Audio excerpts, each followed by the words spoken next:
everybody, welcome back to my channel. Welcome if you are new here. Today I am going to read another creepypasta. This one, however, is not set into different parts, so it'll just be this one today. And I'm kind of excited about it. It looks pretty creepy, it looks pretty interesting, and I mean, who doesn't love a good haunted hotel? So, this creepypasta was written by T. Shaw, and it is called Floor 48. I was pretty tight for cash, and yeah, slightly drunk too. I entered that old hotel building on a bet with my friend Tommy for an amount of money I am ashamed to even say. The story goes that back in 1958, the hotel owner, who worked day in and day out, and even resided there, went completely insane, believing he was stuck in some sort of time loop. He apparently went missing for 13 months, and then his mangled body was found in the side alley of the hotel after presumably diving out of the 26th floor stairwell window. His face was fairly disfigured from the injuries, but the coroner's pictures showing his insane grin stretched fully across his face gave all the detectives nightmares. Since his death, there's been countless stories of ghost sightings, poltergeist happenings, and even reports that several people went missing after staying in his executive suite on the 49th floor. It became something of an urban legend, even drawing in the customers until it eventually closed and shut its doors in 1975, after a murder-suicide investigation plummeted sales and people just stopped going. Now, I wasn't one to believe in all this ghostly stuff or time loop bull, and perhaps the fact I was a non-believer is actually the reason why I'm stuck in this mess. Emphasis on the word was, because I am a believer now. Okay, so pretty simple, bud. Enter the hotel via the stairwell fire door, which is already broken open. Yes, thank you. Climb the stairs all the way to the top and take a selfie of yourself stood next to the 49th floor sign thingy. Simple. Tommy finished with a single clap of the hands and a closed lip grin. That's it. That's it. And when you get back with the photographic proof, or even a video if you want, I'll pay up. He tapped the left breast pocket of his jacket, indicating his wallet and money was there. It was the middle of the night, like 2 or 3 in the morning. I'm honestly not sure. Pitch black, deathly quiet, and completely lifeless streets. I wasn't scared, but let's just say basic human instinct took over. I can't stop smiling, and I suppose I gave the impression I was scared.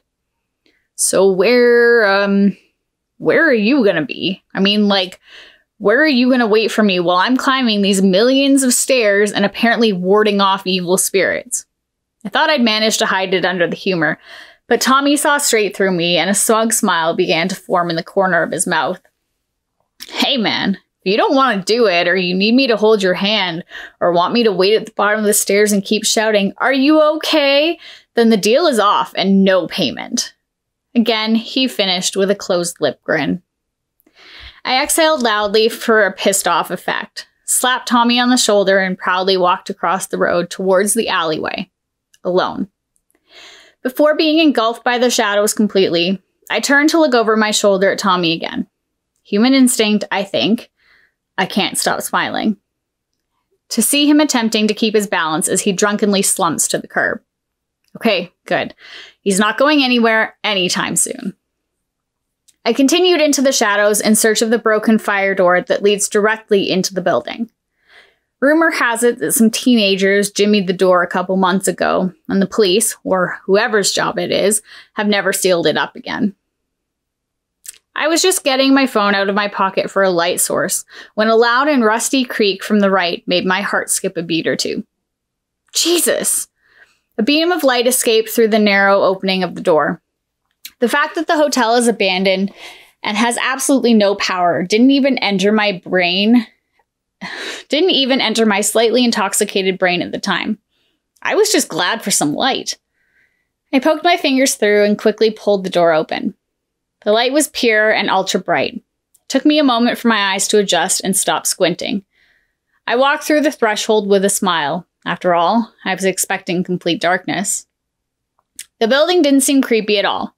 Very clean, well decorated, perhaps a bit of out of date, but clean and smart all the same. As I ascended each platform and took note of what floor I was on, it progressively got colder, louder, and slightly windy. Must be a window open or broken somewhere. 23, 24, 25, 26. The 26th floor was particularly cold and windy. I didn't like that floor. I swear someone touched me on the leg as I made my way up to 27. Just the lightest of touches. But I swear I felt it. I'll run down those steps on the way back. 32, 33, 34.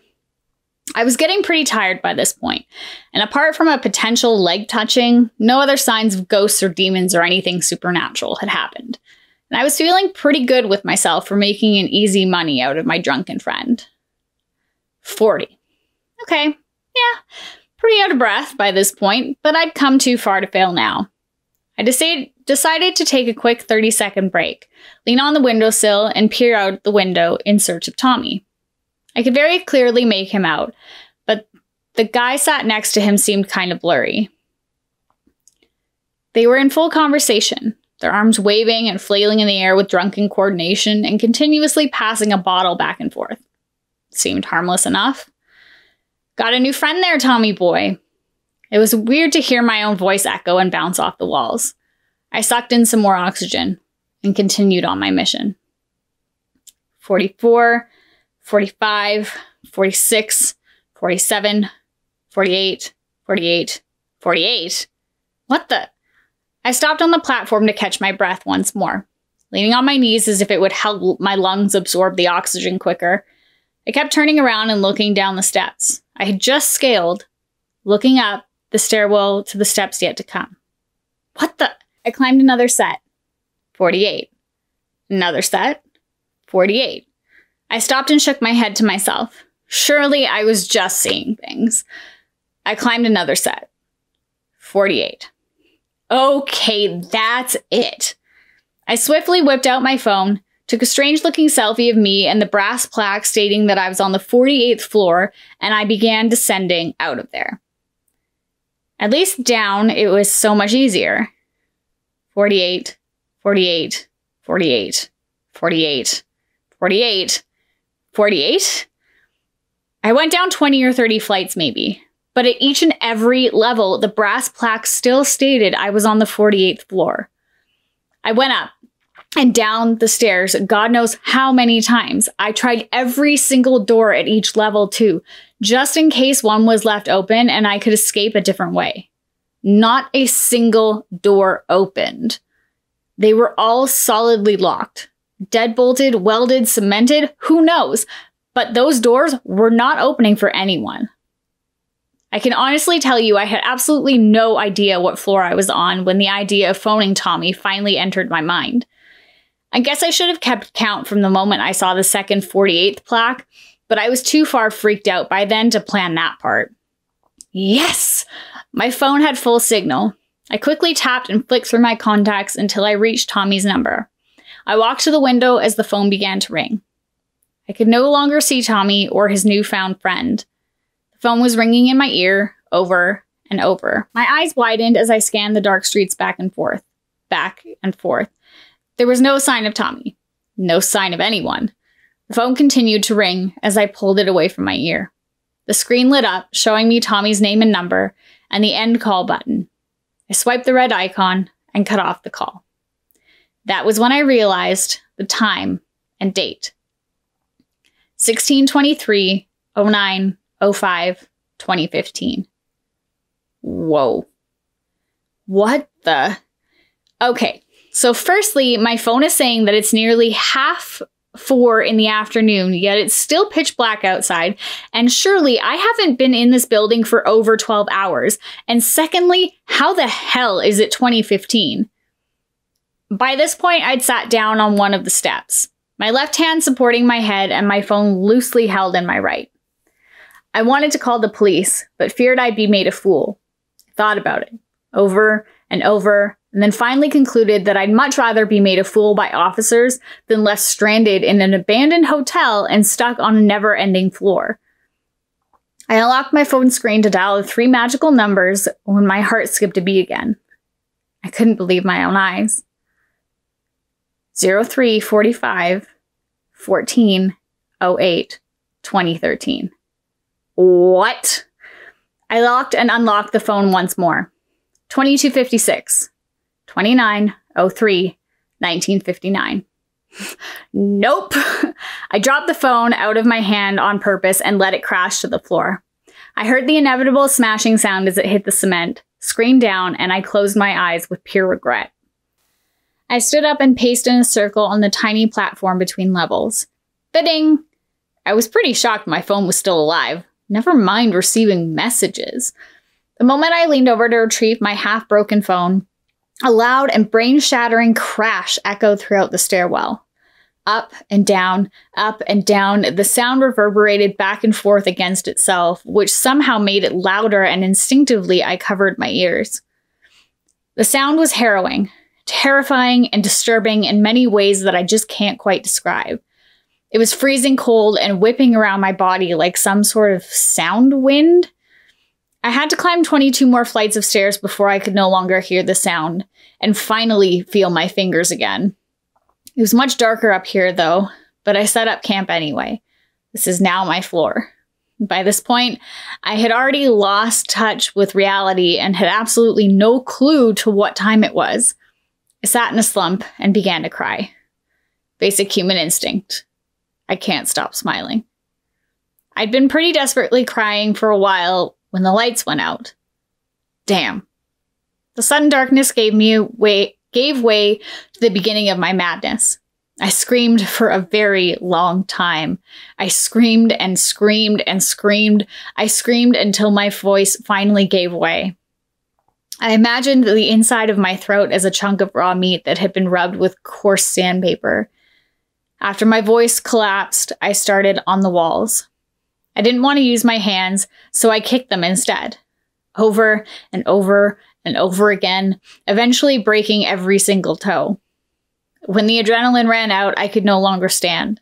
I fell into deep and agonizing pit of despair for what seemed like years. Ba-ding! Oh my God. I'm stuck in my own madness. I'd completely forgotten about my phone. I unlocked the phone full of hope. The light shot through my retinas like lasers, and I attempted to let out a little scream, but nothing will escape my vocal cords now.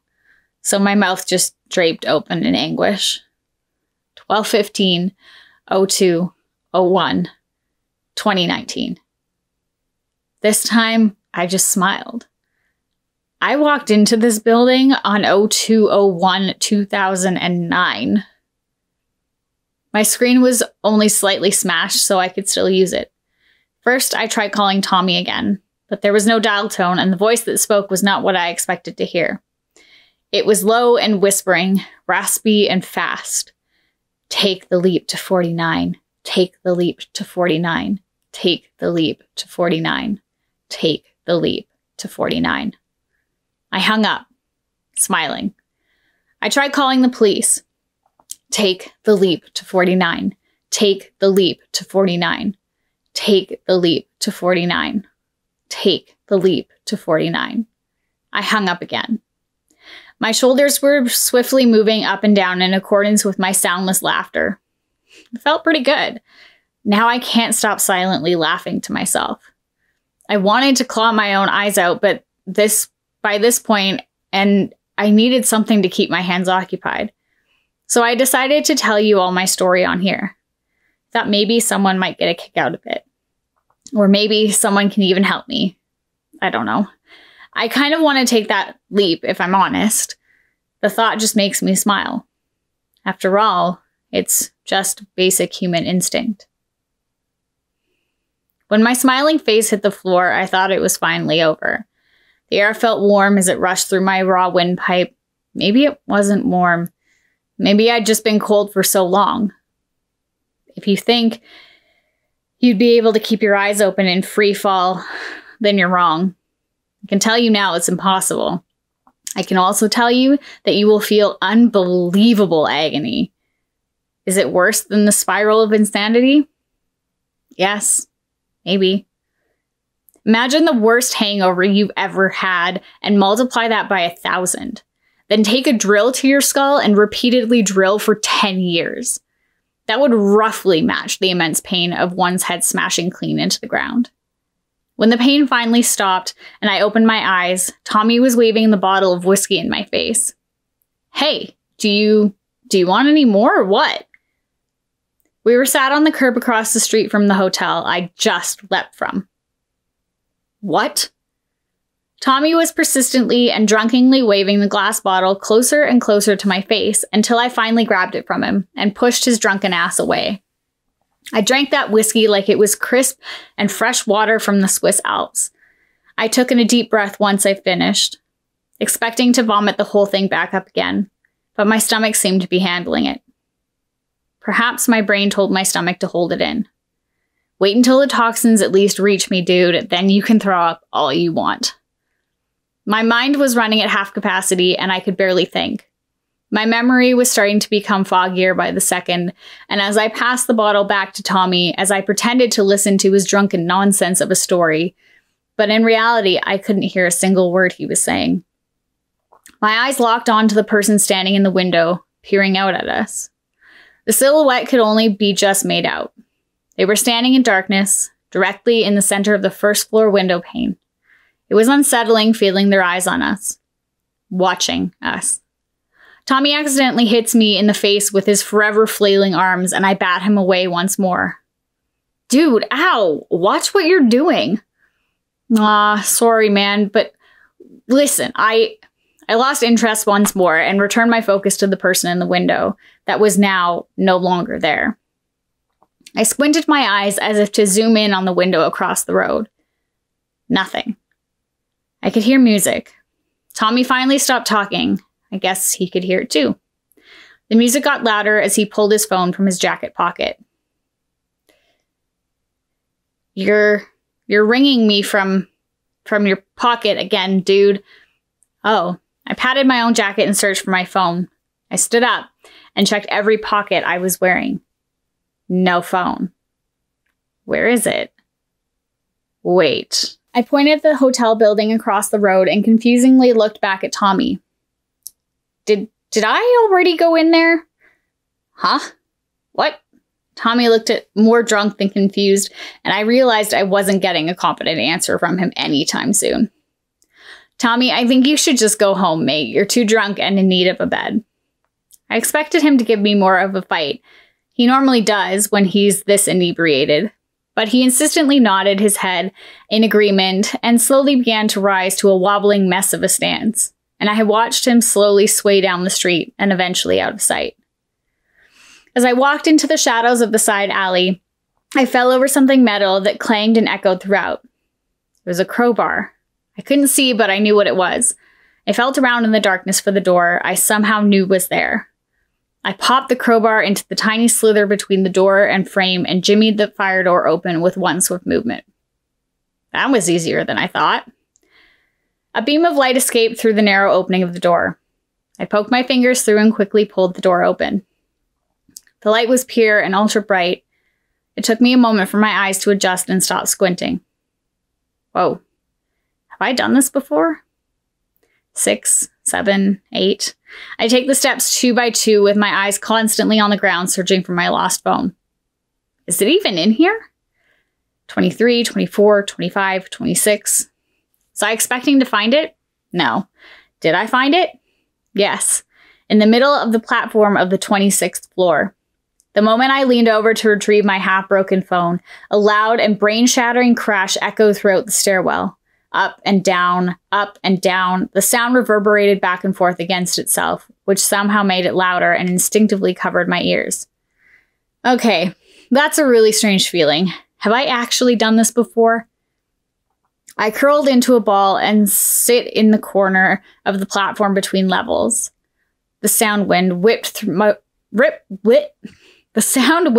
around my face and body as I hid from the reality behind my own arms like a 5-year-old child. Throughout the howling, I could hear approaching footsteps, increasingly getting louder. Someone's coming up the stairs. I'm still slumped in the corner, but now I bravely raise my head.